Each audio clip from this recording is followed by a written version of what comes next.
Warning: this podcast features adult subject matter, adult language, and things not meant for children to hear.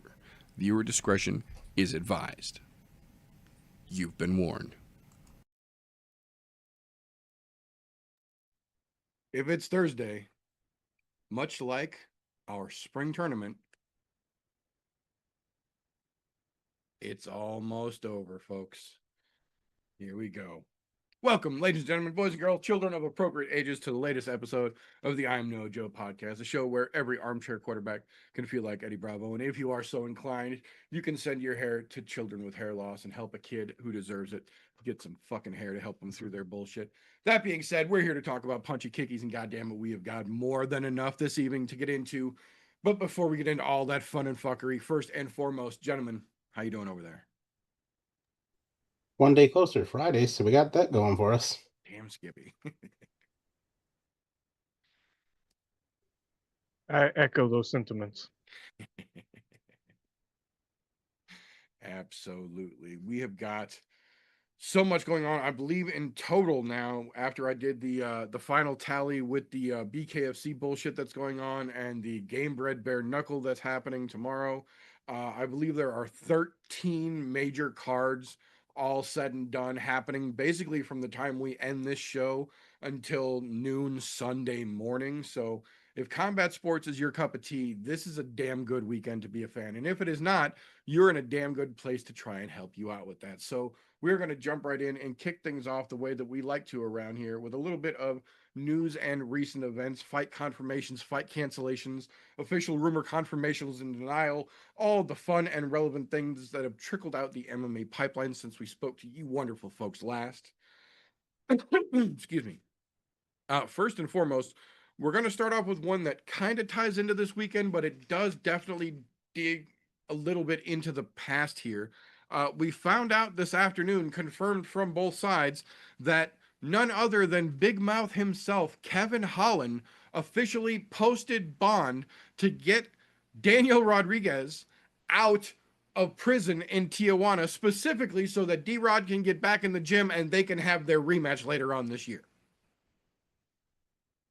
If you need more proof that Kevin Holland really is the closest thing to a fucking superhero we have in the UFC, he's Bruce Wayne in the shit out of this right now. So I'm fucking here for it. D-Rod is literally already back in the States. He's already back in the gym. He literally got out, thanked Kevin Holland, and went right to fucking training to get in fucking shape because Kevin Holland fights this weekend. But we all know that Kevin Holland will be ready to fight again next weekend if the UFC's ready to sign it. So D-Rod jumped right back getting into shape. But props first and fucking foremost to Kevin Holland. I don't care what you think about his fighting style. He has proven time and time and time and time and time and time again that he is probably one of the genuine best human beings in the UFC right now.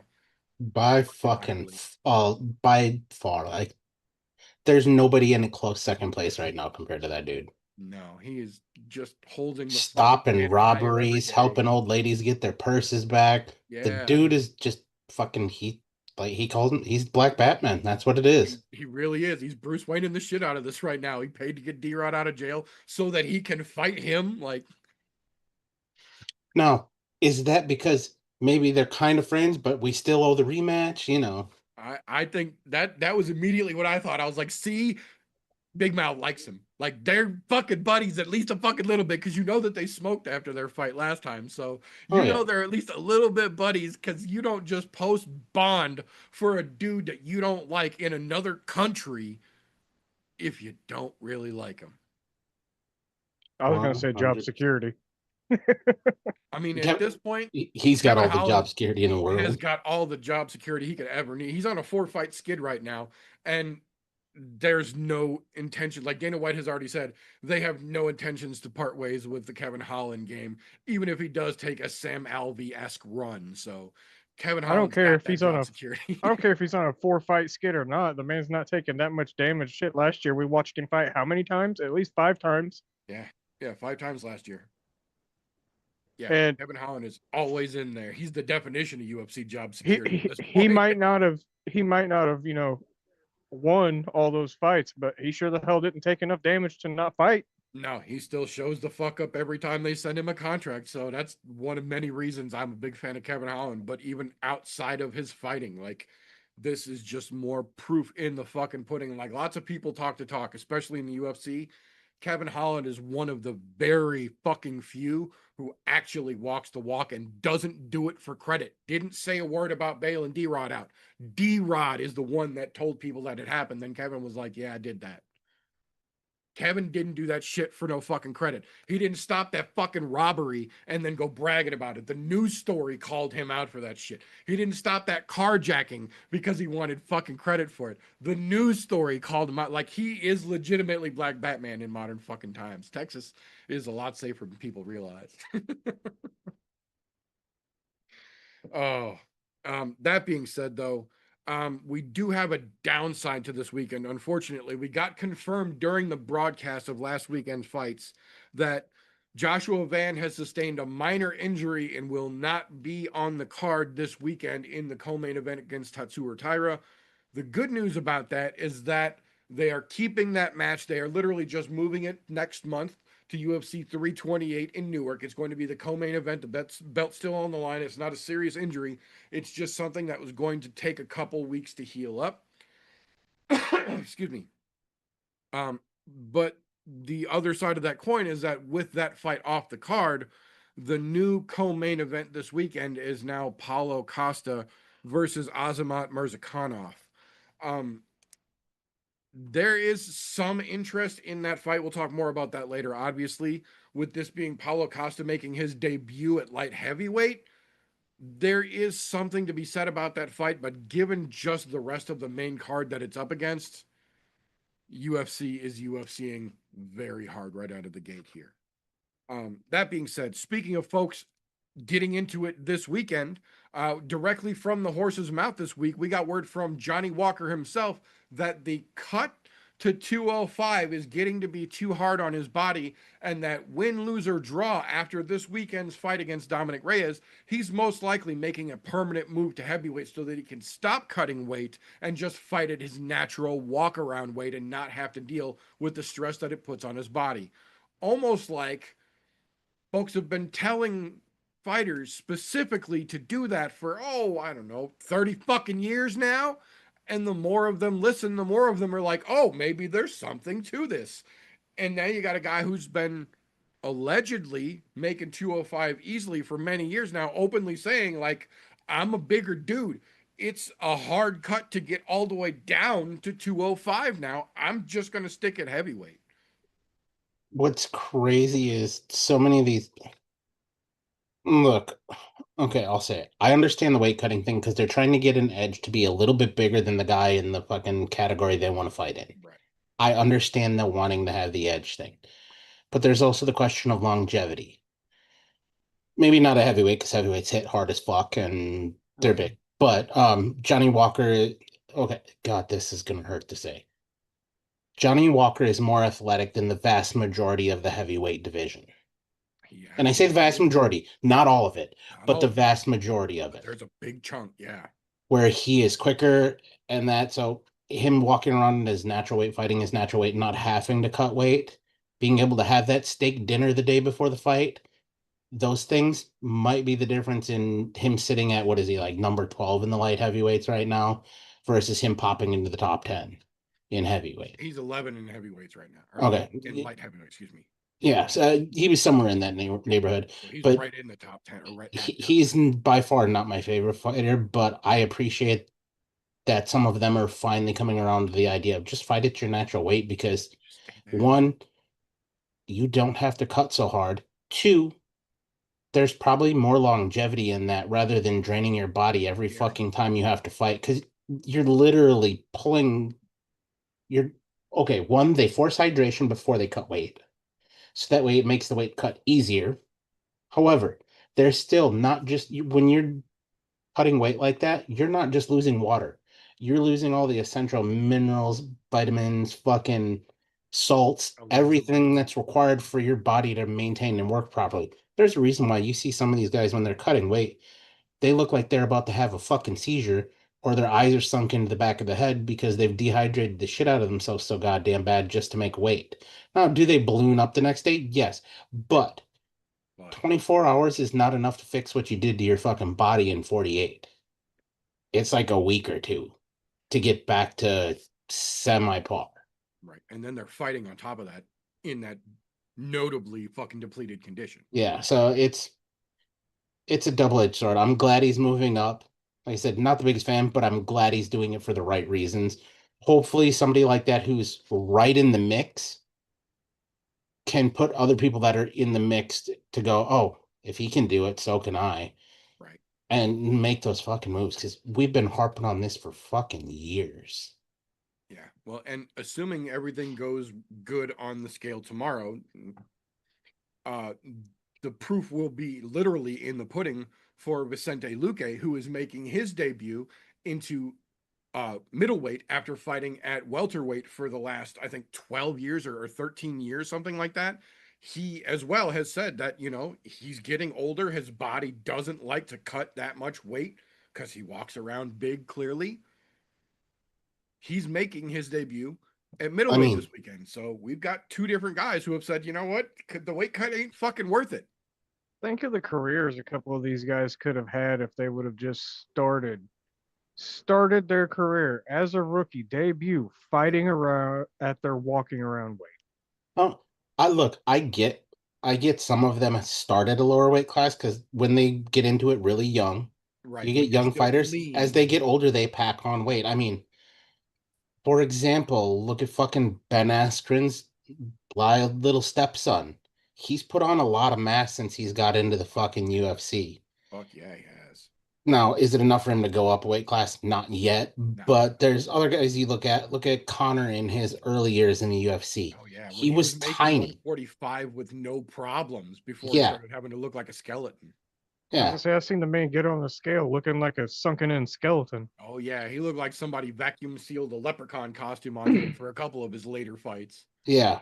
Like now, yeah, you wouldn't see guys like that going back, but overall, you're right. They should from the beginning of their fucking fight, whatever your natural weight class is.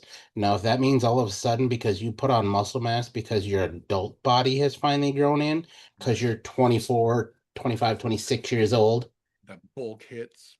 the bulk Yeah, hits, yeah, then by all means, go up a weight Go class. for it. Yeah. Don't keep Well, trying to cut to that weight that you were at. Now, I know the UFC likes the UFC and go, well, we still want you to fight at this weight class. Tell them, nah, dude. I'm not giving up my health for something I'm already giving up my health for. Because, I mean, Joe Rogan said it best. High level problem solving with dire physical consequences. Period. That's what this is. So every time they get in there, they're putting their body on the fucking line. Why put your body on the line when you don't need to on the weight cut aspect of it? You're already going in there to possibly get your fucking shit kicked in. right, exactly. You're going in there right. risking your consciousness. At least let your fucking internal organs have some chance. I was gonna say it's already you're stepping in there. Every UFC fight, regardless of what's going on, is a car crash waiting to happen. Yeah. Literally, like the Yeah. the force you're taking to your head, to your body, it's just like getting in a car crash. Exactly. And there's some of those fighters that will tell you, I'm going in there to kill the other guy. It's the ref's job to stop me from killing him. And there's And some of them that are serious about that shit too, and you can tell.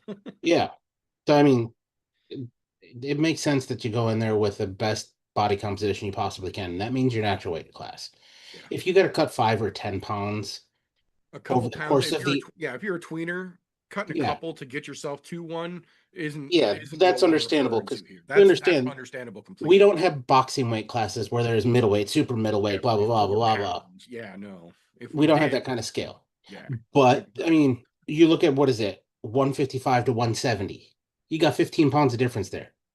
And that's a big 15-pound gap too when you're Yeah, talking about a guy who are usually 5'6" to 5'8". yeah, That's a that's a good huge percentage gap. of their body weight at that point. Or the biggest example, light heavyweight to heavyweight. That's a 30-pound fucking gap.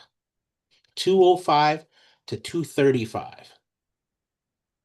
I mean, they'll let guys fight under 235, but generally it's 235. Top end is 265. Yeah, you can't go Technically, less than that's a 265. 60-pound gap if you go by the end of the bracket, which there's a lot of big heavyweights, There's big a lot of dudes boys. that cut to make 265 too. Yeah. So it just makes sense for them to do that. It's a hats off to Paulo Costa knowing he needs to, and Vicente Luque taking on that fucking challenge right now. To be fair, I think both of them are garbage, but whatever. Yeah, I think both of them should have. I agree. I think both of them should have made their respective moves literally probably 5 years ago. No joke. I think both of them probably would have been much better off making this move 5 years ago, but better late than never. While you still get to make that choice is always the Yep. better option, in my opinion. So over the course of this last weekend, we didn't talk about it and we're not going to talk about it, but there's an organization known as Hype Brazil that is essentially the Brazilian version of RAF, Real American Freedom Wrestling, whatever the fuck they call that bullshit. This last weekend, they had a pair of interesting matches head up their most recent card. The co-main event was Davison Figueiredo versus Raul Rosas Jr. Ends in a draw. And then their main event, the big one that they were hyping everybody up on, John Silva versus Cheeto Vera, ends in a fucking draw. I understand the concept of starting these quote unquote wrestling or submission grappling organizations so you can get the big name folks in there to come and participate. RAF has almost exclusively a pro fighter roster at this point. There aren't any real, run of the mill or up and comers in there. They're pretty much all established fighters who are doing something outside of the UFC or outside of PFL. I understand the need for an organization like that, but when you got to the point where right out of the gate you're pulling in big names and not putting on big performances, if you've got a judging staff or a judging criteria that leads to four of the biggest names you potentially will ever have your organization see, and you put them in front of a crowd and you get a pair of draws, Didn't you have to go back to the drawing board. Period. Something is wrong. Your rule set, your judging criteria, something is wrong with your promotion, and it will not survive the way and that it is. wasn't the previous one that they had where Mitchell was on the card with who the fuck was he? It was another UFC fighter, I forget, but I think they it was went. Prochus. Yeah, it was Prochest, him and Prochest. Him and That was Prochus another were on. draw. Yeah, which was weird because Prochus was trying to kill that motherfucker. You could see in that one. I don't know if they're trying to fix these matches or what, but if they were, somebody forgot to tell Carlos because he was still going for it. Yeah. So I mean, when you're able to pull those big names, somebody's got to be a winner, somebody's got to lose, or you need to adjust your scoring or something like that. Because Yeah, add another judge in, so that way there's fucking an something. uneven Yeah, amount. Whatever the case is, you're 100% right. I appreciate what they're doing over there and the way that they're bringing big names to get spotlight on that. Because the more submission grapplings, fucking BJJ things that are out there, the better. Because that gives all of these guys that are in the UFC the opportunity to go and do these other things. No, they can't do other MMA promotions, but they can do all of these other little submission grapplings and things like that. yeah. Yeah, it's not going to get them huge paydays, but it also gets their name out there. And when their name is out there internationally, Yep. it draws more into their fights when they're actually MMA fighting. So they're going to bring in more money for themselves. Yes, it's going to bring in more money for the UFC, but they can say, "Yeah, look, I'm pulling these numbers because I'm going out and doing all these other things." So Active. we Yeah, need to make winners and losers, guys. It makes things more interesting. yeah. No, we say it all the time. A rising tide lifts all boats. It doesn't matter how big, how famous, whatever. The fact that there are more organizations out there is a good thing, period. But you have to be sustainable. Fly by night organizations are literally a dime a dozen. I can't even name all of the ones that were talked about being started and never actually became anything just last year. I could give you fucking half a dozen off the top of my head. It happens every couple weeks. There's somebody's going to start an organization, or they started an organization, have one event, and then you never fucking hear from them again. You have to be sustainable, or it's not really going to do anything. And if you're not sustainable, you do more damage than you do good. Get your shit together or call it a day, hype. That being said, we did have quite a bit of international scrambling, I guess would be the word for it here in terms of fighters. One of the biggest ones that happened this last week, the Wolf himself, Khamzat Chimaev, went and trained with Mighty Mouse. Oh my goodness. Mighty Mouse, Demetrius Johnson is 5'2" on a good day with tall shoes on. That's understood. The Mighty Mouse nickname is very apt for him. He's a little fella, but he's strong as shit for a little guy. Khamzat Chimaev, I don't know if people truly understand how big he is when he's not standing in the cage. Yes, he makes 185 pounds on the scale, like we were talking about just a minute ago. But when he's not in the cage being cut down to 185 pounds, he openly admits that he walks around well north of 200 fucking pounds. And when you see his giant ass compared to Demetrius fucking Johnson, it is very notable. And even out of camp, I guess he's just technically starting camp now, but in relative walk around shape, he's a fucking monster. That dude is a prime example of somebody who really should just be at light heavyweight because he's walking around 205 or maybe a bit north of that naturally and still has fucking abs and is cut as shit. But he grabs Mighty Mouse and he's joking with him as he grabs him. And you hear Demetrius immediately go, no, no, oh shit. 47 seconds is all it took Chimaev playfully grabbing DJ to get him to tap and get mad about it and get right back up. And then he got him, and I think 33 seconds on the second tap. He tapped him like 4 times in under 2 minutes. And the first 2 were obviously much quicker, but still, they were all different attempts. And DJ knew when he was caught every time because you heard the shit right before he fucking throw the hand up and submit himself over. But no, Khamzat Chimaev is a motherfucker, and I genuinely don't think Strickland understands what he is walking into this time.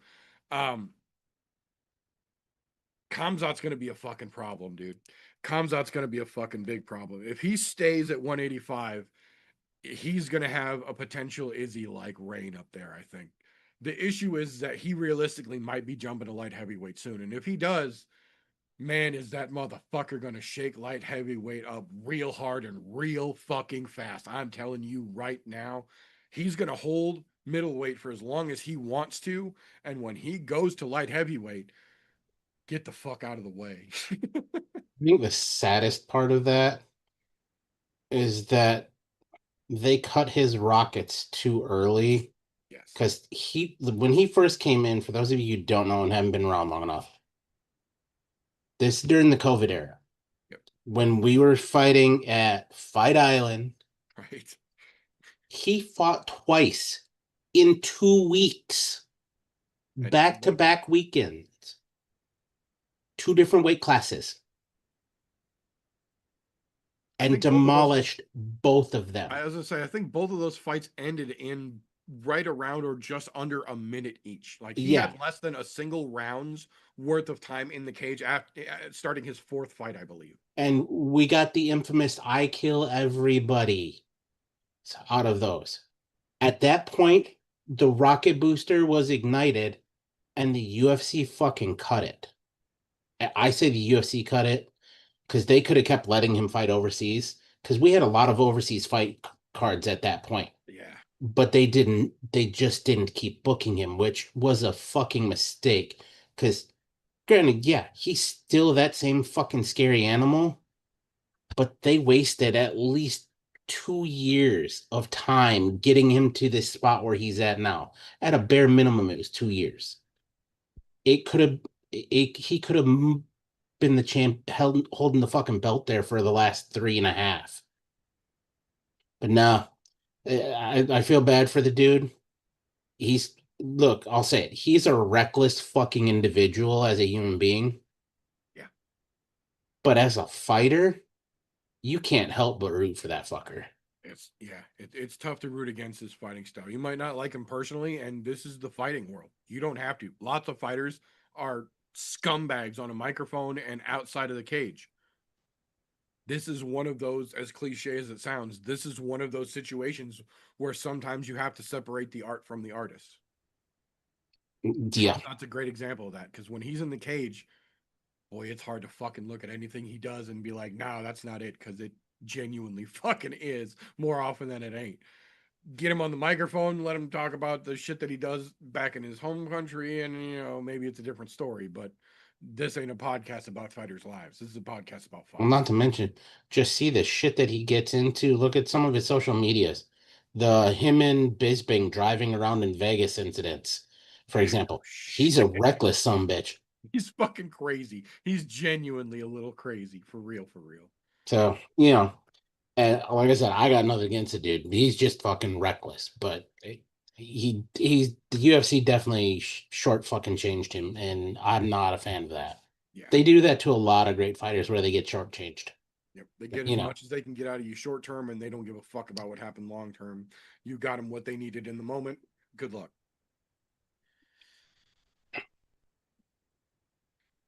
Ironically enough, the next thing I got to talk about is a prime example of just that. It doesn't happen very often, but when it does, it's generally pretty notable. This I feel is one of those situations. We have a UFC fighter publicly asking for their release, not to retire, just to get out of their UFC contract and go test free agency elsewhere. That UFC fighter is Pedro Munoz, who has been on the UFC roster for almost 13 years now. And what he put out to further stamp his right to ask for this, I would say, is that he's been in the UFC for 12 years and has never once been knocked out and never once been submitted. He has 4 losses on his record, and they are all by decision.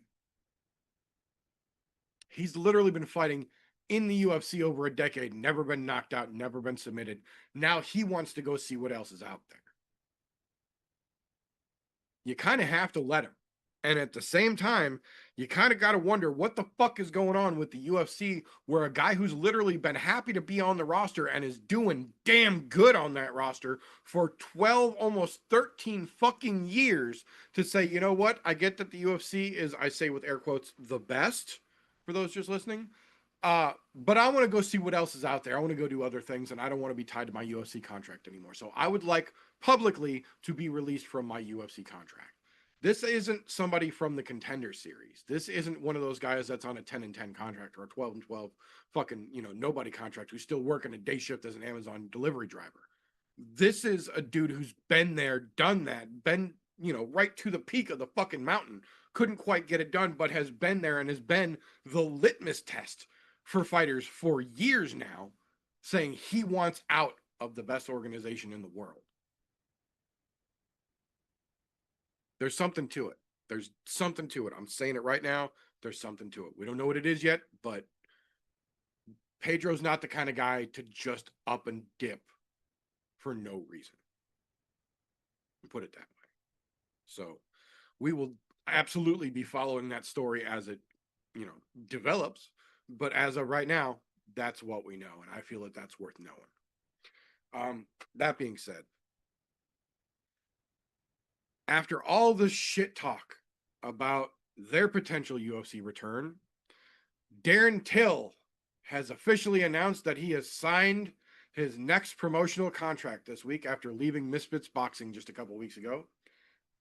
And he's not coming back to the UFC. He signed a multi-fight contract with BKFC and will be making his debut in England in May. Opponent to be determined at a later date. I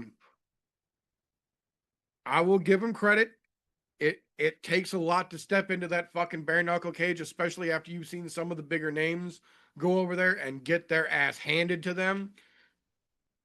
At this point, he absolutely could have just went to professional boxing and could have done pretty well. Could have stayed at Misfits and made decent money, apparently. Dana White said that there was a possibility he might have been able to come back to the UFC. They were in talks about it. He could have potentially come back to what got him famous. And he decided instead he's going over to BKFC. He's taking the gloves off and he's just going to do it with the Dukes. I respect the man's decision. I don't know that it was necessarily the best for his career and longevity, but we will find out in a matter of weeks because he's making his debut shortly. So props to him for making a hell of a bold call, but we'll see if it turned out to be the right one or not. I will say that one was not on my 2026 bingo card, that's for sure. I agree. I when him and Perry were going back and forth last year or year before, whatever the fuck it was, a while back, I thought that there might have genuinely been a possibility because there was some heat there, and they, BKFC is known to throw a little money around. Oh, and I'm sure that fight is definitely on the fucking table. Oh yeah, I'm sure that is on the back burner. That is probably what this debut fight is to set up. So when Till wins in England, they will inevitably give him a microphone and he can call out Mike Perry, who's fighting on that MVP card in a couple of weeks. And then that is inevitably the train crash that is bound to happen.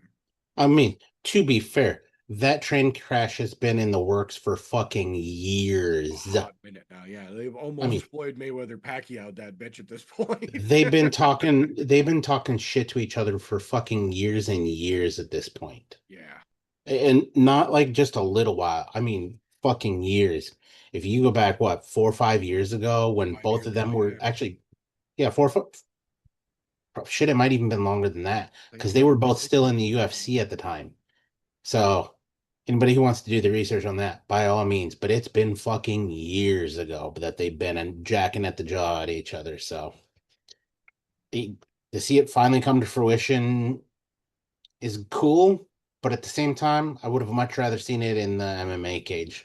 Absolutely. Absolutely. Still, this is absolutely one of those that's better late than never, but it's not going to be what we wanted it to be initially, what it could have been potentially. But we'll see. That being said, after last weekend's quite lackluster decision loss to Deontay Wilder, Derek Chisora has officially retired as a professional fighter.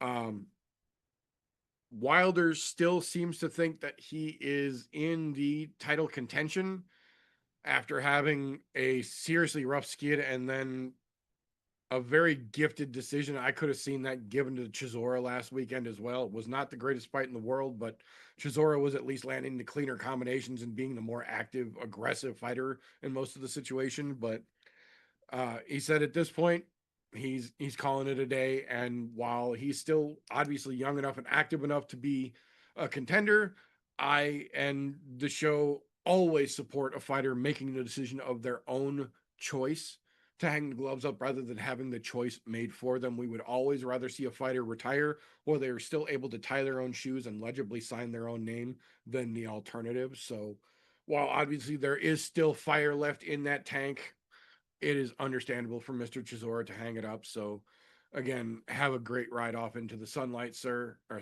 excuse me, the sunset. Um, it was time. It's definitely time. So we will see how Wilder moves on from there, but I don't see that ride off into the sunset being too far for him either at this point.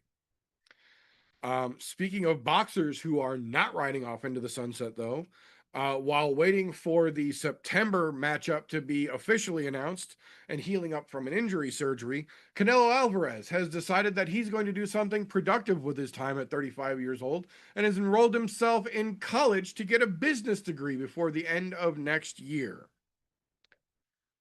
I'm not sure how many folks are aware of it, but there are, or at least at one point were, a number of folks in the professional combat sports world who are doctorate and master's degree holding genuinely, secondary educated individuals of high intelligence who chose fist fighting as a career. Canelo seems to not be too fucking dumb, and he understands using this to get a degree, especially in business, will only be good for him in the long run. So tip of the cap to Canelo for properly using some fucking downtime and turning it into a story, apparently, because everybody was fucking covering it this afternoon when I saw it. Two kind of sad ones here to close out the news. The first one, PFL has officially announced They are canceling their Saudi Arabia card that they had put on for May 8th with everything going on over there at the moment.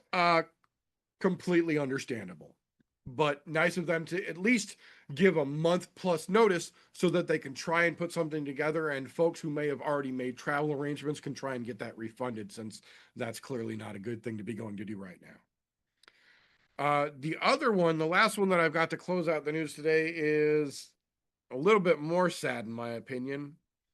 The UFC has officially confirmed this afternoon Ultimate Fighter 34 will take place over the summer, and it will be coached by returning coach Daniel Cormier, who just coached against Chael Sonnen, and his new opponent this time around will be none other than Michael Bisping. And once again, we will get another season of The Ultimate Fighter where the coaches don't fight anymore, and the winner probably isn't going to get as famous as they once did.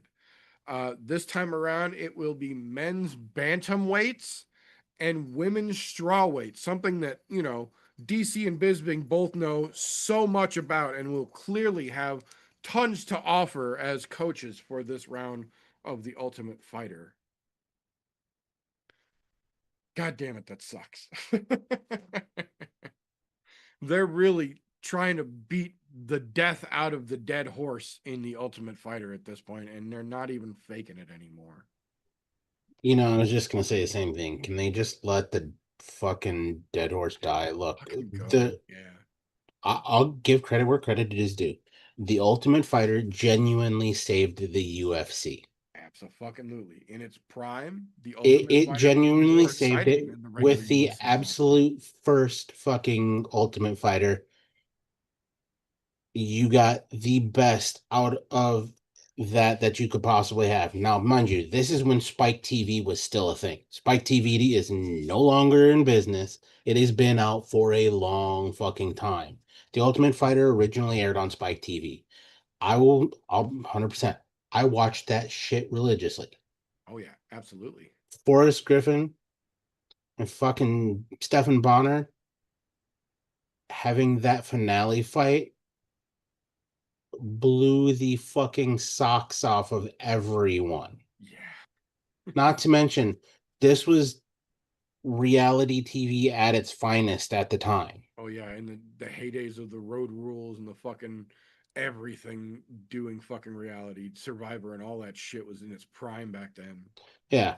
And it pulled such huge numbers that it saved the UFC. At the time, the UFC was getting ready to go fucking bankrupt and become defunct. Because of that one fight, it saved the UFC. So yeah, credit where credit is due. But the Ultimate Fighter has ran its course. Let it die. Move on to something else, please. Yep. Time to innovate. You know, that thing that the UFC was supposed to be known for doing. But that being said, normally our young person would be here, but life is life and he's got to work this evening. So we'll get to his segment in a little bit. What that does bring us to, though, is that we luckily here in the last couple of months got to revive one of our fan favorite segments on the show here, the Casual Corner, and get our favorite casual in there making picks, you know, every couple of weeks with us. The downside to doing that is that after so long of making casual picks and hanging around with our motley asses, you aren't really allowed to be a casual anymore because we kind of watch a lot of fights. And if you're just around watching long enough, you start to learn shit. And unfortunately, at this point, our casual is no longer casual. And we've got him to the point now where not only does he know what's going on, he is starting to ask questions about all the shit that he's seeing that's like one offs and how the fuck did you do that? Well, we gave him his own segment here. Since we can't use him as a casual no more, we let him get right down to all the stuff that he wants to learn about in a little segment that we call The Next Move with Flintlock. Thank you, thank you, thank you. And just so everybody knows, justice for Jose. So with that being said, this week I wanted to come in and switch it up a little bit. I know I was kind of going like with the basic moves and the stuff that you would learn starting out your MMA career. Um, today could be called a basic move, but it could also have detrimental effects to your fight if you are the one performing this move. And the one that I am speaking of is either, you can call it whatever you want, the lead leg kick or the calf kick, but that kick in particular, I have watched men and women completely destroy their opponents. Anybody that marches forward, anybody that leans on that leg a little too much, and it's almost like they hang it out there just for you to kick it. And I understand there are men and women that can counter that leg kick. Now, that being said, the countering, the checking. Holy shit, what the fuck is wrong with the people who just iron rod their leg? Why? Why? What's the point of lifting your leg up just to check it if you're just going to stiffen your leg? That's just two forces meeting. Now, the people that Gumby their leg, is what I like to call it, and just kind of let their shit flop when it kicks. Yeah, that's the way to do it. You're absorbing the okay. You're absorbing the hit. With all that, the people that don't check the kick are the people that I'm trying to focus on, because I have watched grown men in particular climb into the ring with the ability to walk, run, do backflips, crawl, and within the first 3 minutes of kicks on the same spot in the same area of the leg, you watch a man's leg go from regular, you know, okay, to black, blue, and purple. I did not think it was possible to stop a UFC fight or any fight due to leg kicks until I watched at least 3 of them within the last 6 months. It is ridiculous how much you can tear somebody's lead leg apart and stop the fight. If you can't march forward, you can't fight. The leg kick sets up so much. Kick it hard enough, you sweep the leg. You've got him on the ground. Sets up the ground and pound. If they don't hit the ground, they're thinking about their leg. Sets up the punch. Shit, you set up standing submissions if you wanted to. It's not criminally underused because a lot of people use it, but I feel like a lot of people use it as a going through the motions type of deal, when it could be this completely changed the fight. We've watched several people want to stand up and throw hands and, stand there and bang with the other guy. And then all of a sudden he starts kicking and the guy's leg starts fucking up, and he can't punch as well as he can, and then he stops kicking. And then all of a sudden he loses that fight. Why? Why? You see the damage you're doing to this man's leg, the mangled mess of calf that he has, or knee, or thigh. Fuck, as much as I don't like it, John Jones fucks some people up using the lead leg kick. He might have fucked it up by, kicking straight down on the kneecap. That's kind of fucked. But it's still a lead leg kick. Yeah. The amount of pain you can bring to somebody just by kicking the lead leg. That's all I got today, gentlemen. Absolutely. Yeah, no, there's aside from I agree, it is vastly underused. Maybe not as much as the left jab, but It is definitely an underused kick. I promise at least a couple times every fucking weekend, you will hear me screaming at the TV. The low kick's there. Leg is open. Leg is open. Catch him with the leg if you're trying to do that. And the ones that listen, you see Now, the with that results. with that being said, there are gentlemen that can reverse that shit on you. Yes. So you have to be careful of what you're doing and who you're doing it to. Absolutely. Absolutely. But it is absolutely one of the more crucial strikes, I feel, in combat sports to be utilized for damn sure.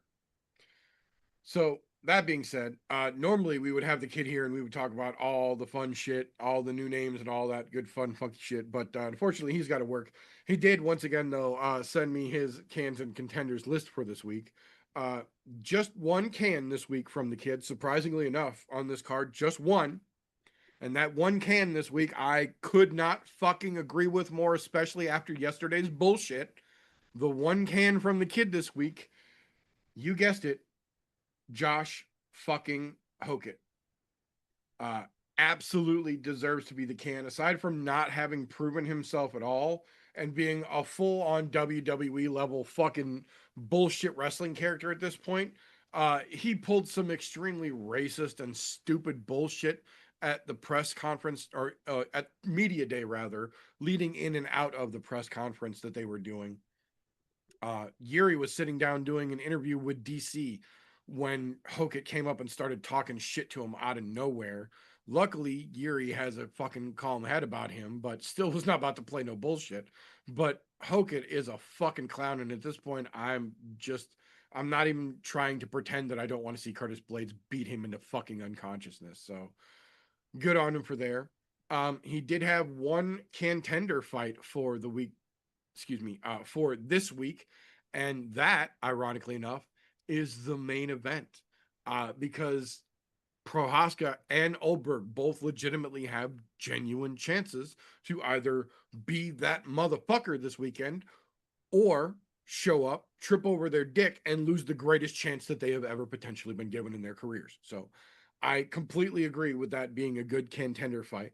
I will say, at least on paper, UFC 327 looks to be the potentially best card that the UFC has put together in 2026 so far.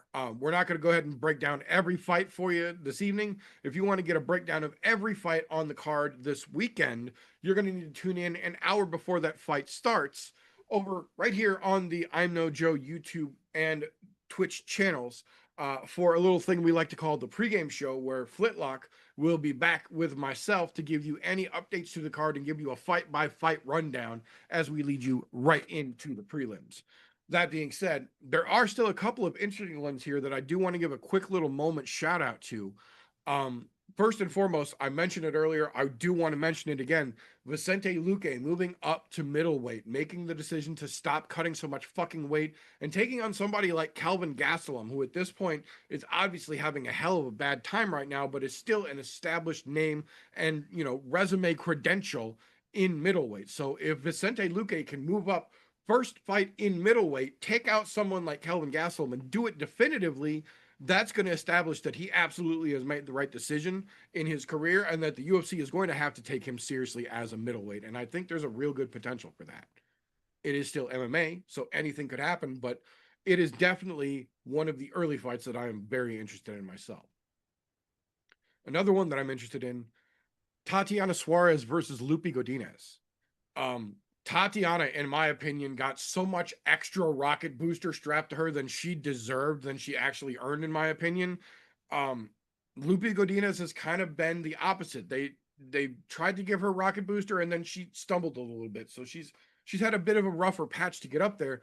But at this point, Tatiana's claiming that this is a title eliminator or title contender eliminator fight, that the winner of this fight should get the next shot at the belt. I don't think that that's actually what it is, and no one at the UFC has actually said that. This is just her. But I do agree this is an important fight. I don't know that it's title contention important, but this is definitely an important fight for the ladies' 115-pound division, one way or the other. Excuse me. The fight right after that, I feel, is pretty fucking slept on as well. Mateusz Gamrot versus Esteban Ribovic.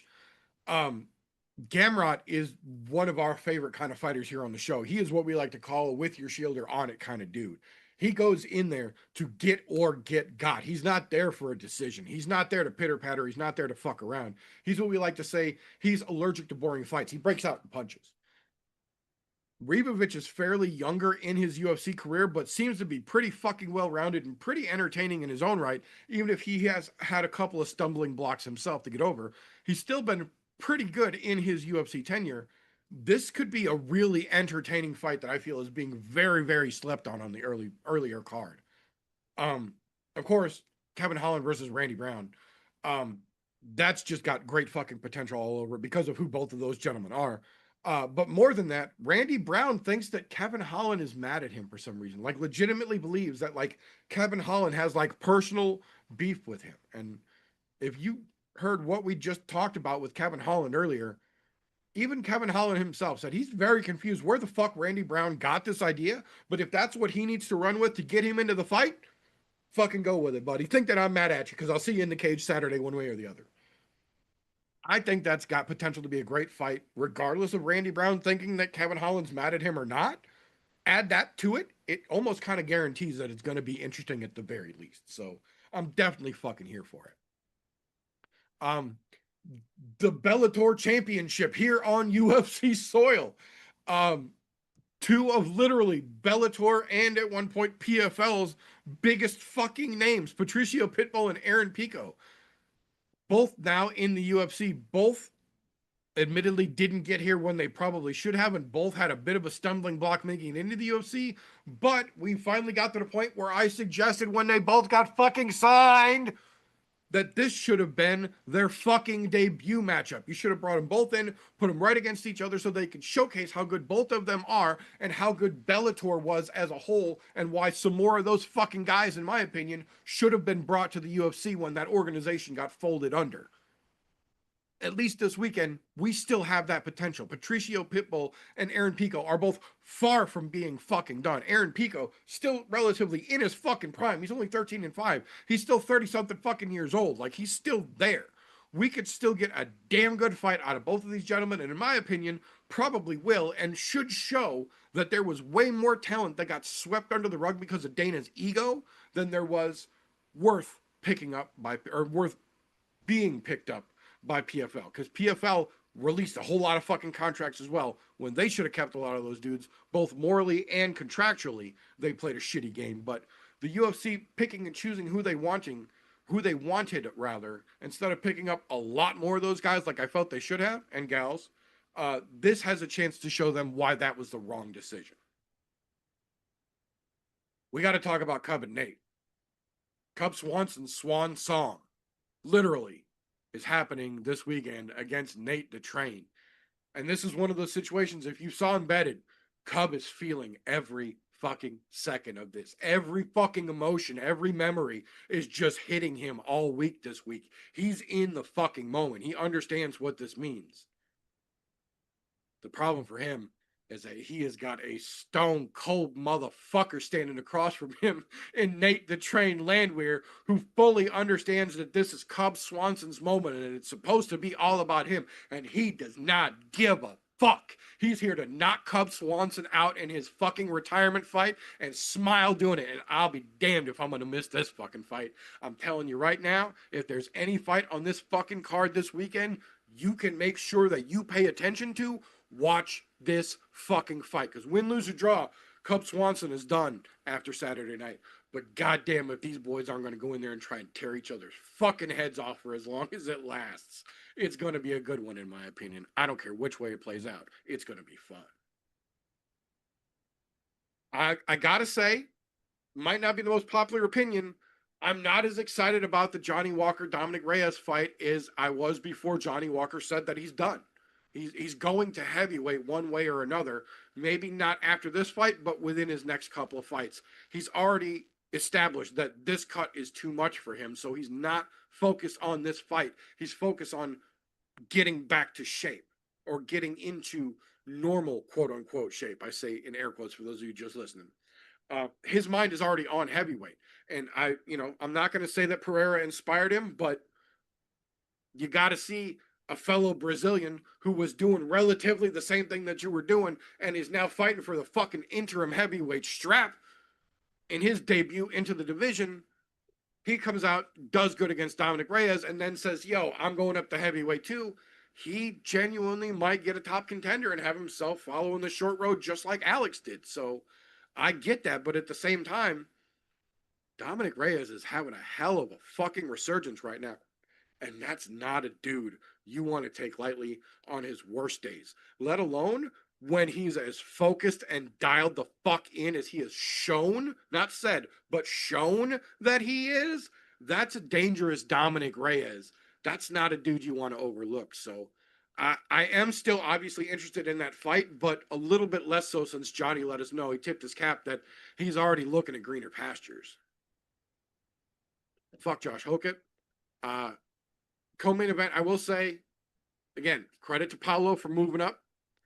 But again, Paulo Costa also thinks that he's going to come to a new division, fight a dude who's ranked number 8, and then get a title shot. I hope it's a good fight. I don't care what he does. You're not beating number 8 and getting a fucking title shot. Not at 205. Not with everything going on in the main event where the fucking belt's being fought for. You ain't going to show up, beat the number 8 dude, and then fight one of those two guys. So I'm interested in the fight, but only to a point. Like I said, I much rather would have saw Van, but I understand. Main event, though.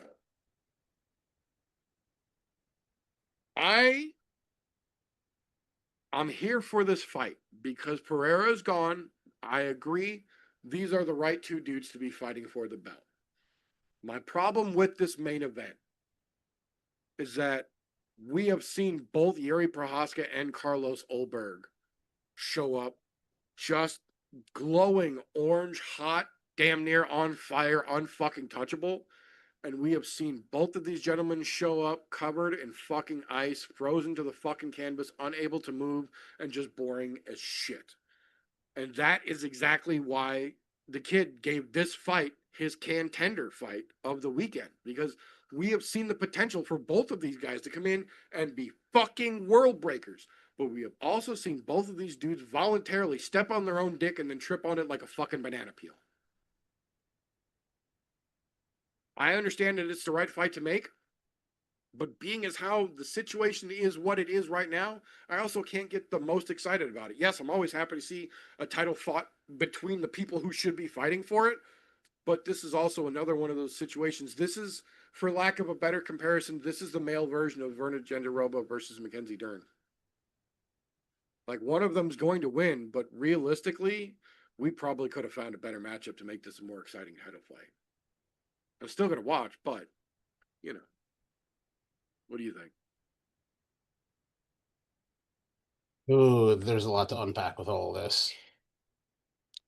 Because from top to bottom, you're pretty spot on with everything, in my opinion. I mean, the first thing I do want to say is, man, did the UFC ever gift Kelvin Gastelum and Vicente Luque the benefit of the doubt by finally putting a fight on before theirs and not making them the opening fight on the card anymore.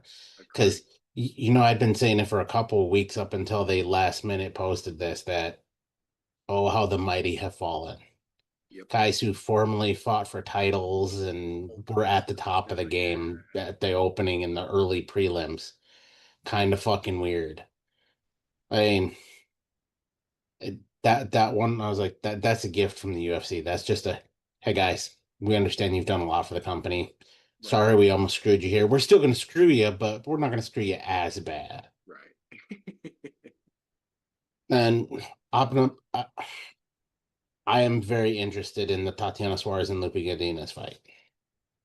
I do not believe it's a title eliminator. That's right. It is if it's Tatiana Suarez losing. Right. Yeah, I think very much it's one-sided like that. I think if Lupe comes in there and she beats the shit out of Tatiana, I think Lupe could potentially get herself a shot. The only way that I see that there is a potential title eliminator here is somebody finishes this fight in a very dominant fashion. If Tatiana can get it done in like 45 seconds effortlessly, like I dumps said, shots, it's got to be moves, either way. Either way, it's got to be a very dominant fucking performance and finish. Yeah, Loopy can't get a decision and get a shot, but No, like a strong finish, maybe. but does it have a lot of implications on the women's strawweight division? Fuck yes, it does. It has a ton. Because you got to figure, Tatiana's last loss was against the champ. Because she beat Lemos. She beat fucking what's her goddamn name? My brain is not braining right now. Andrade. Andrade, yeah. So she beat two of the gnarliest women's strawweights that there are out there. To her credit. But yeah, Lupi, who's like you said, she's had a few stumbles here and there. She's also been a much she's like a Cowboy Cerrone-esque, where she is a fucking bit goddamn company man. Because she takes a lot of fights. She takes a lot of fights on short notice, which has caused some of her stumbles. But when she gets these ones that are like this, where she has time to train, she generally comes out and does work. And Also, I'll say it, I've been a her sister was in her camp this whole, or her sister was in her or in with her, excuse me, for this whole camp this time. Her Olympic gold medal wrestling sister was with her for camp this time, helping her out. So yeah, it's fucking huge. Uh, that's a big I deal. mean, I'll say it as a whole. The entire I'm No Joe podcast has been a Loopy fan for quite a while. Yeah, So I'm not pulling punches here. I'm giving Tatiana her due where she's due because she's only lost to the best in the division recently. absolutely. She's beat two of the other top fucking strawweights out there. So yeah, I can understand where her mentality is I should get another shot after I just beat Lemos and if I beat Loopy, because Loopy's on the come up again. Yeah, absolutely. But I don't really feel that way. I only feel that way if she does it in a dominant fashion. But doing it in a dominant fashion to Loopy, good fucking luck. It's tough. Loopy, Loopy, if she gets a finish in any way, shape, or form, could pole vault herself there. Yeah, And I say could because the UFC is going to UFC regardless. absolutely. I agree on the Matus Gamrot and Esteban Rivovic. That's a very slept on fight. That one could be fireworks. Kevin Holland is always going to be fireworks regardless of what fucking happens because he's going to go out there and either going to go out on his shield or he's putting somebody out on the knife. One of the two. And I'm guessing Darce choke, but that's just me. And God, what a fucking perfect premier prelim fight we have. Patricio Pitbull and Aaron Pico. Like, you can't write that any better. I 100% agree this should have been the fight they made when they signed both of them. Is, hey, you guys should fight each other. Sure. We've been down this road. Let it fucking happen. Go, yeah, just let him fucking go. And to be fair, Pico tripped over his own goddamn dick coming to the UFC because he did not look like Pico. He didn't. To be fair, so did Patricio, but Patricio righted the ship. But this fight will definitely because they know about each other. They've been around each other before. So this fight's going to be a lot more exciting than what their initial fights were coming in the UFC. To be honest, what I think a lot of that was I'll say it, it was the big time lights getting them. It's, oh fuck, we finally made it to the UFC. It happens to so many fucking people who were clearly established in other places. I don't like I saying mean, it either, but it really does happen when they get to the UFC. There's something different about that atmosphere, and even the best of the best sometimes get fucking froze up by it, man. And it happened to both of these guys. we did see that recently. Somebody who comes in highly touted, loses two fights in a row, and they fucking cut him. To be fair, he fought like shit in both of those. He didn't deserve to be here, and that is a really sad thing because we were pretty hyped on him. But either way, then what a way to open the main card. You got Cub on the main card for his final fight. Look, if you're not a fucking Cub fan and you've been watching this for a long time, what the fuck is wrong with you? That dude has given so much to the sport of MMA as a whole. Yeah, he's never been a champ, but he's been up there. He's fought the best of the best, beat some of the best of the best. Fuck yeah, he has. Uh, it- In and the he's Hall of been Fame around already for for a reason. years. I'm sad to see him go, but I'm glad he's still leaving with this intact. I I'm less sad to see him go now after Embedded made a point to show his new gym. That too. Done. It's open. That he's already got a crowd in there. That he's already got a base going in there. He's gonna be just fucking fine, and that dude's gonna help usher in some fucking killers. I'm telling you right now. And as much as I love who he's fighting in Nate Landwehr, Nate the Train, I'll say it. I'm rooting for Cub here. I want back-to-back weeks where we get a swan song that goes out with On a the bang. guy going out fucking with just the fucking putting. I want him to put him out, just like when he recently fought fucking Billy Quarantillo. I Right. don't care if it's in the third round again. I want to see Cub get it done again. And it's nothing against Nate because I fucking love Nate. Right. But man, the feel good stories on those Yeah. makes my black little heart just that much bigger. Yeah. So I could use more of those. That's all I'm saying. But no, that fight's gonna be fucking fantastic. And that's a hell of a good pull for your final fight. Knowing somebody like Nate the Train, who is get or get got motherfucker. Yeah. And Cub is that same way though. He's gonna swing and bang until it's fucking done. So that's gonna Expect be it. a very interesting fight. And I hope the UFC does a really good job of a send off for him as well, because he I'm fucking deserves it. I'm hoping they've got a full video package and the whole 9 yards ready to roll for him, man. I really do. I'm ready to cry this weekend. I don't care. The next fight really doesn't matter to me because Johnny Walker's leaving that division. So this is just the only thing it is it's Dominic Reyes. Are you really actually back, Dominic Reyes? Are you actually back? And I say, are you actually back? Because we saw him get that win against Nikita Krylov and fucking Smith prior to that, where we thought he was back in his winning ways, but then he ran into Ulberg and got fucking KO'd, which is unfortunate. Because had that not happened, it probably would have been fucking him and goddamn Yuri fighting for the title at this point. I agree. But nonetheless, I'm hoping he's really back because when Dominic Reyes was in his prime, he was fucking absolute animal. Look, go watch the fight between him and John Jones. Yeah. That's a great representation of Dominic Reyes. It really is. Like he's an absolute fucking warrior. And I'm glad he's not on that massive long ass losing streak that he was, and he's back in the rankings where, in all actuality, I still believe he deserves to fucking be there, barring he doesn't go on another fucking 4 or 5 fight skid again. But Right. this is it's a contender fight for Dominic Reyes. Can he win? If he does, great. He shoots up the rocket because Johnny Walker is a known name at this point, and the UFC loves Johnny Walker. I'll say, and there's a lot of fans that like that dude as well. I'm not the biggest fan, but like I said, he's very agile, and I'm excited to see his heavyweight debut more than I am this fight. Same. I don't even care about the Curtis Blades and Josh Hockett fight. I really don't. The only thing I hope is Curtis Blade beats the ever living shit out of him, wrestles him down, ground and pounds him out, and calls it a fucking day.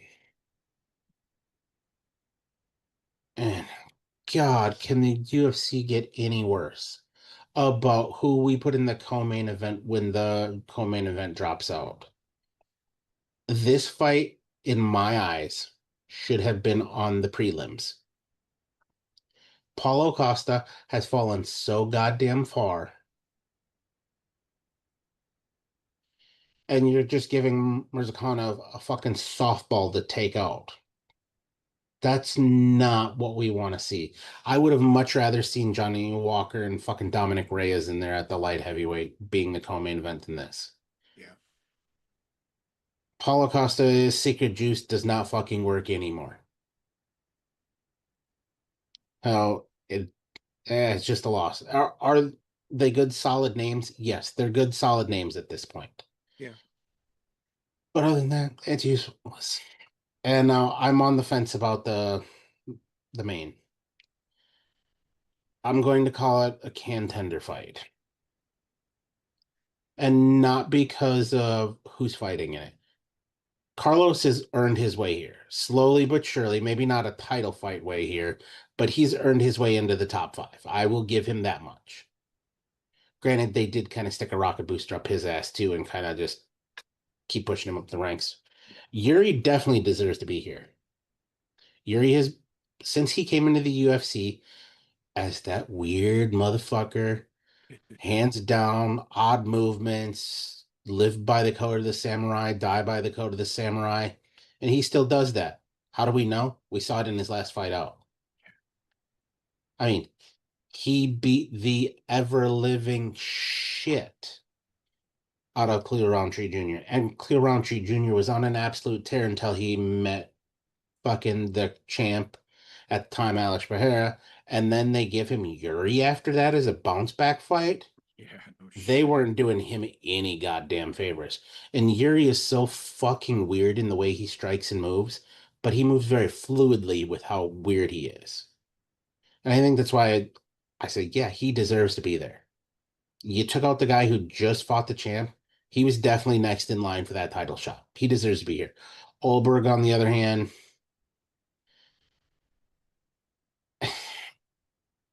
they've kind of fed him. The hardest fight, in my opinion, that he had was probably Volkan Ozdemir. Yeah, I can agree with that. Because Blachowicz, when he fought Blachowicz, Polish power was gone. Yeah, he was already well past his prime. I agree. Yeah. And then you gave him Dominic Reyes, who had just kind of bounced himself back. And because you got a knockout in the first round of Reyes, they're going to give you a title shot in what, saying number 3 in the division.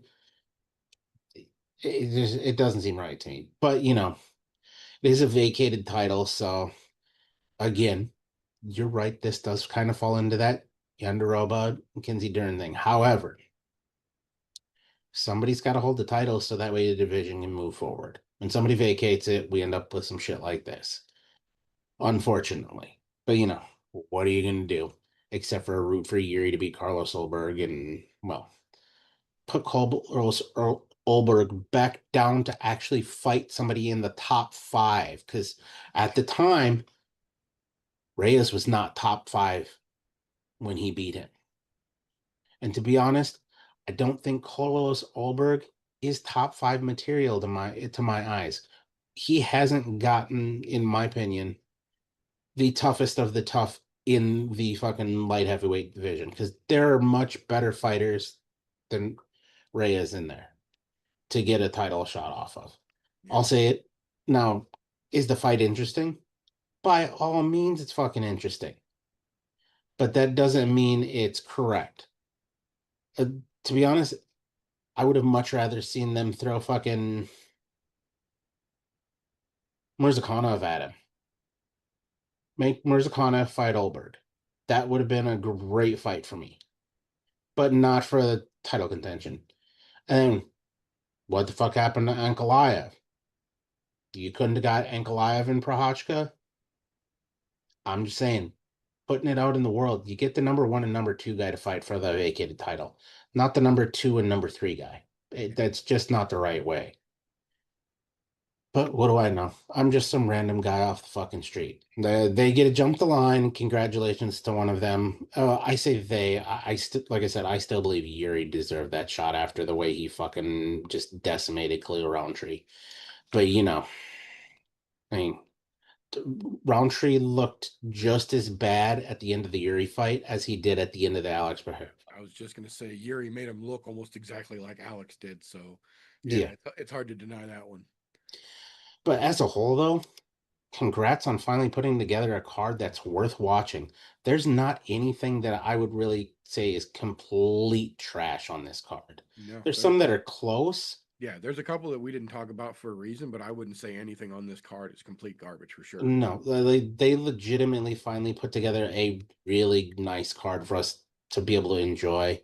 This is a card, if I'll say it right now, if you have friends that have never watched the UFC, this is a great card to bring them in on, because they're going to get a little bit of everything. You're getting fucking pretty good women's strawweight fight.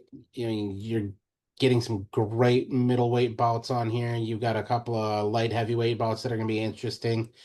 The welterweight bout with Kevin Holland. Kevin Holland is always interesting. And not to mention the featherweight fight between Cub Swanson and Nate Landwehr. I'm telling you, if they weren't fans, they're going to be so goddamn disappointed when they watch that fight and realize Cub Swanson is fucking retiring. Because that's going to be a fucking banger. As a whole, there's nothing super boring on this card. So it's going to live up. Oh, I'll say this. This is better than the fucking White House card, in my Absolutely. opinion. Absolutely. Yeah. Yeah. That's what I said. On paper, this is the best card that they have announced for the UFC in 2026, in my opinion. This is the best card on paper so far. Yeah, the goddamn the white that makes me just think how bad the White House card tripped on its dick, kind of like UFC 300. Yep. Yep. But to be fair, UFC 300 did have one of the most memorable fucking moments in quite some time on a fight that nobody thought should be on there, and well, it ended up giving one of the greatest fucking moments of combat sports history. Now, who knows? We could all be wrong, and we might get that kind of shit again, but whatever. This card on paper is absolutely fantastic, and I'm fucking here for it. And I'm finally stoked that there's a reason for me to watch every goddamn fight on the card and not be like, oh, I'm gonna go try to take a shit, rub one out, something like that, just because I need to burn some time to get to a good fight. This is fucking fantastic. Well done, whoever put all this together, because I know it's not Dana anymore. He's just a fucking front man at this point. Yeah, he's just a mouthpiece. For damn sure. I absolutely agree. So that'll bring us to the point in the show where one segment actually requires its own individual disclaimer. So, if you will.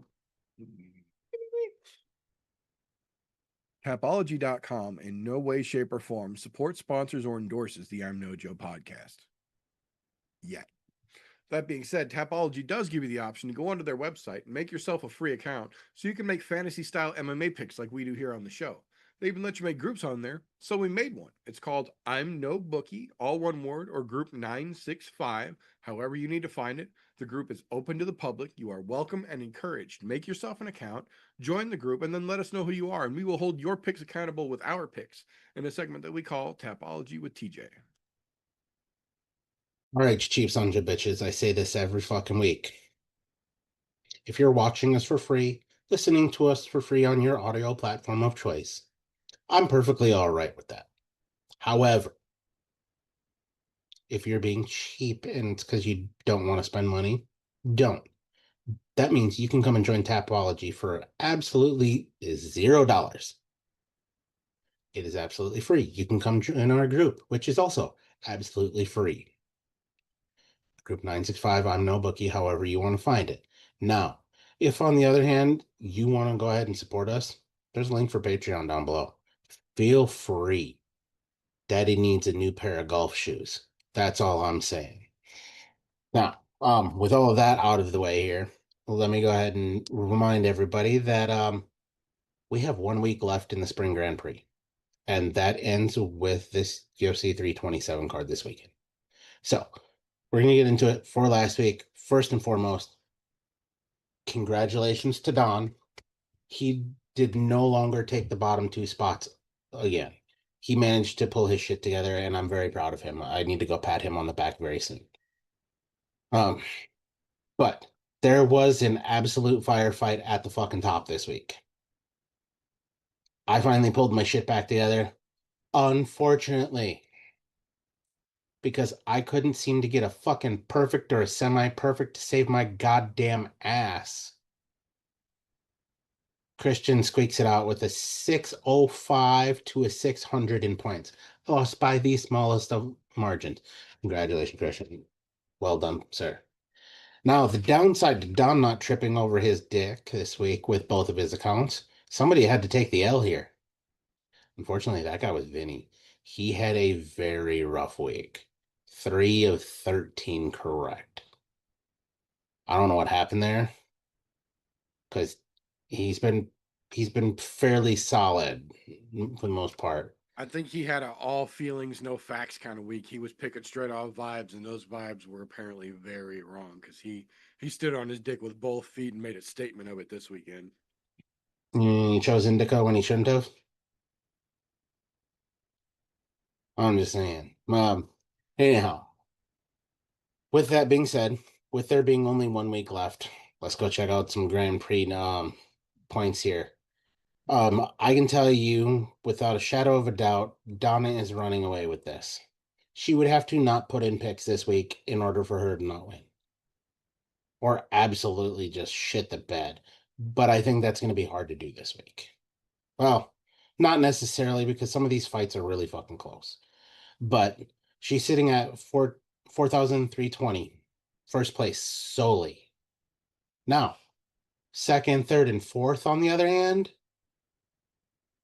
this is where things get a little fucking dicey. Sitting second right now, Meter. Christian third, fourth, myself. Here's where I say it gets dicey. This week fucking matters. Meter, 4,040 points. Christian, 4,025. And because of that fucking 5 point difference, I'm 5 points behind him at 4,020. Between fourth and second place, there is a 20 point difference. It only takes one fuck up this weekend for you to go from second to fourth or fucking this it's for all the marbles for those of us fighting for that second prize. Who wants to be the first loser? That's what we've got going on this The week. fight for the middle of the pack is real this weekend for sure. It's fucking solid, and I'm all It's about it. close, yeah. We're fucking clawing at it for the fucking last one. We're I'm clawing our way to the finish line. pretty sure even with Don taking back-to-back shit weeks, he's still gonna hold out over Vinny unless Vinny has just a savant moment and Don shits the bed again, because Don's sitting at 3,465. There's no way he's making 900 points in this fucking weekend and Don is shitting the bed that bad to somehow score away first, and the rest of us shit the bed too. And Vindog is sitting at 3,210. So he's 255 points behind Don. The large reason for that is this week's performance that he had a 3 out of fucking 13. That was a rough week. Now, for those of you who would like to get in on this and be part of our Grand Prix, all you have to do is go make a free account. Don't be a cheapskate, because it's free. I'm NoBookie, Group 965. We don't even have a scheduled Grand Prix next yet. I was just gonna say the next Grand Prix isn't scheduled yet, but we're most likely going to be starting right before UFC 328 because there's a week off in between there that'll work perfectly to actually set it up and then start us out right before 328. So basically, you'll have a couple weeks off after we finish up this weekend. Get your cojones gathered up, get your chutzpah all fucking mustered, get the fire in you lit up, get that dog in you all fucking riled, and get ready because the next one is going to be right around the corner. And if you think you got the balls to put your fucking picks head to head with ours, publicly available, all our receipts are there for everyone to see. You know where to go. The link is right down there, and we will be waiting for you. Yep, so you got about 4 more events before that next one happens. So know that you'll be in fine shape to go ahead and join us. That gives you at least a month to join Tapology. Let us know who you are so we can get you an invite to that. If you choose to continue to be a cheapskate and not come and have fun with us, that's on you. You want to be a boring son bitch? Be a boring son bitch. Now, I'll let you know. There are weeks where some of us get busy and we have to put in last minute picks. So those are the weeks where you very well could beat us. The other weeks where we have time and we're on our game, good fucking luck. Because you can tell when we're on our game because our shit is fucking, it's on point. With all that being said, let's move over to the next most important thing right now, which is going to be the odds. And let me tell you what, it doesn't matter where you look right now. When we say that this is one of the best fight cards that they put on in a hot fucking minute, the odds will tell you this.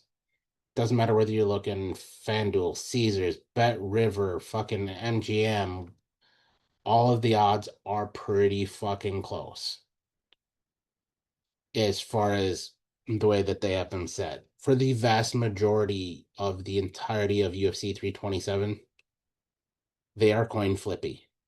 When I say coin flippy, just as an example, Kevin Hall and Randy Brown. Got Kevin Holland a minus 105, Randy Brown a minus 115. That's as coin flippy as it fucking gets. Unless you're at FanDuel, then it's a minus 110 both ways. Oh, the first one I gave you was from Caesar. So I'm just letting you know. As a prime example, there's a lot of those. Another one, the Cubs Swanson, Nate Landwehr. Caesars, minus 110, minus 110. Very coin flippy. The vast majority of this card is this way. I'm going to touch on, I think, 2 or 3 of them in total. And by 2 or 3 of them, I mean one that's a little more than 2 that are a little more than coin flippy, but not by much. And then, of course, the co-main and main. So we'll touch 4 this week. It's going to be very short. Not a weekend if you're looking to make a lot of money, unless you're doing parlays. Parlays are the way to make fucking money on weeks when things are coin flippy. Kelvin Gastelum, Vicente Luque. This is the widest odds on not yeah, this is the widest odds on the card right now. Actually, no, it's not. Excuse me. The next one I'm going to talk about is Kelvin Gastelum coming in, according to Caesars, is a minus 280 favorite. Vicente Luque moving up a weight class, coming in at a plus 230 underdog. I don't see that, to be honest. Kelvin Gastelum has not looked great lately. Just as a reference, FanDuel has that as a minus 265 to Gastelum and Vicente Luque plus 210. So they're not off by much. So like I said, the odds makers on this were very spot on with the way a lot of these fights looked up. The widest odds on the card, surprisingly enough, are coming from our 2, I will say, non-UFC veterans, but they're MMA veterans in Aaron Pico and Patricio Pitbull. Patricio coming in as a plus 240 underdog, Aaron Pico a minus 300 favorite. I don't mind those odds. I really don't, because to be honest, if you go back and historically look at them fighting, that adds up. Like I said, everything else is very coin flippy. And just as a quick side, I did give you the Cubs once in Nate Landwehr. That one's legitimate coin flip. And so let's move on to the co-main event. Ozma Mirzakhanov and Paulo Costa. Coin flippy. Mirzakhanov they have coming in as a minus 195 favorite. Paulo Costa a plus 165. Not a fan of those fucking odds at all. I really think Mirzakhanov's going to just fucking walk the dog on that one. But, who am I to judge here? I'm not the fucking bookie.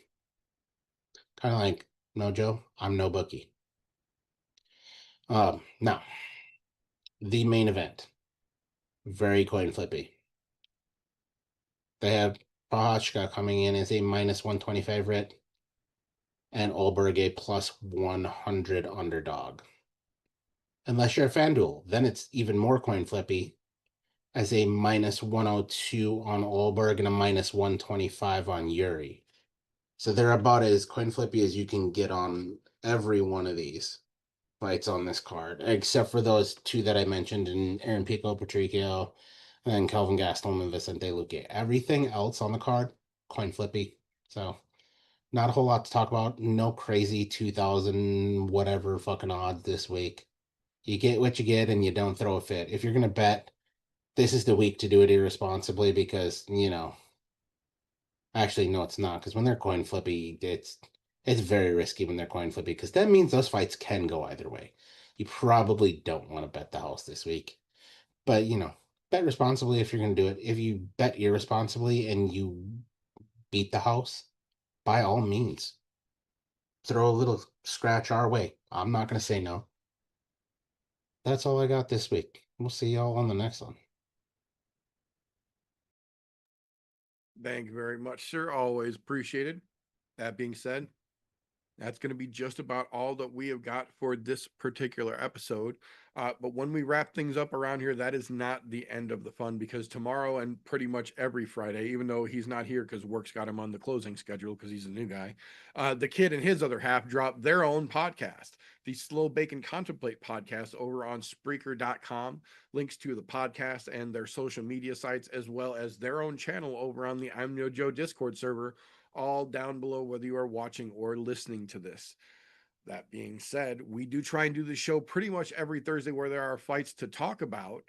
We do go live around 9 p.m. ish Central Standard Time, both on youtube.com/@I'mNoJoe and dual broadcast to twitch.tv/I'mNoJoe. Both channels get the replay left up as long as the platform allows. If you missed us, you can catch the replay. If you missed the replay on purpose, I also understand. We too own mirrors. For that reason, the week after we go live, we put the all audio version over on anchor.fm/I'mNoJoe. You can go there to get it to your podcast consumption platform of choice, Google, Spotify, Apple, whatever you use to listen to shit. It's free and it's over there to pick up just the same the week after we go live. If you like what we get up to around here, please subscribe. That helps out more than you think. Give us a thumbs up if you really like what we get up to around here, and make sure you get the notification turned on so you don't miss anything. If you really like what we get up to around here, the best way to help out, like we mentioned earlier, patreon.com/I'mNoJoe. For as little as $1 a month, as much as you are comfortable giving, every dollar helps us do what we do around here. In exchange for your patronage at any level, first and foremost, we put your name on the end of every broadcast on the channel to let everybody know how fucking awesome you are for helping us do what we do. But more than that, any level of patronage gets you access to the unaired and unairable behind the scenes bullshit. All the fun and fuckery that got us kicked off of OnlyFans as a platform, or as a podcast rather, it's all over there on the behind the scenes shit, as well as exclusive made only for patrons, Patreon only content that's over there as well. So if you got as little as $1 to spare and you like what we do, head on over. It's worth your time. The other side of that coin, though, if you don't like what we get up to around here, first and foremost, what the fuck are you still doing this deep into a podcast that you didn't enjoy? Give it a thumbs down and then go fuck yourself. We won't even dispute it. That being said, even though the Wednesday shows aren't around anymore, there is still a reason to keep tuning into that channel for the random pop-up shows, as well as our annual Kids Bikes fundraiser over there. So make sure you also go and click down in the description and check out the Golf T Vapes YouTube side as well. And sir, like I said, there may be a random show. There probably won't be, but there might be a random one here or there. And they're going to be unannounced. So just click the bell if you do subscribe. Anyhow, there's a lot of time between now, next week, and everything else in between, especially with there not being a Wednesday night show. So you may as well go down below, click on either The Meter Does Many Things or /I'mNoJoe. Either one of them will take you to each and every one of the many things that the meter does do. In fact, if you're prone to getting high on your own supply, I'm pretty sure you'll enjoy those alternate links that are out there. In fact, there's constantly new stuff coming out. So, if you like to garden, that's probably the place for you. Go check them out. Enjoy everything new that comes out over there. Thank you very much, sir. Yeah, if you find yourself a fan of Satan's Jazz Cabbage, you definitely want to hit that link. There is a new review dropping next week, and there just might, according to a little birdie that I've heard, be some smoking out and Legos going down this weekend here on the channel as well. So you're definitely going to want to keep an eye peeled over there.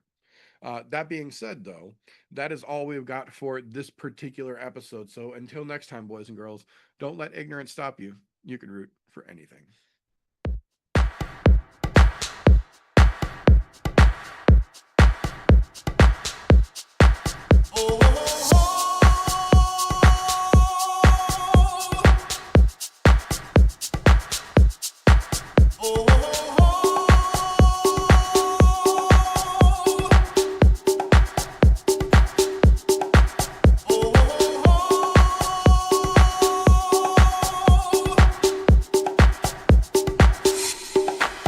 Everybody was kung fu fighting. Those kids were fast as lightning. In fact, it was a little bit frightening.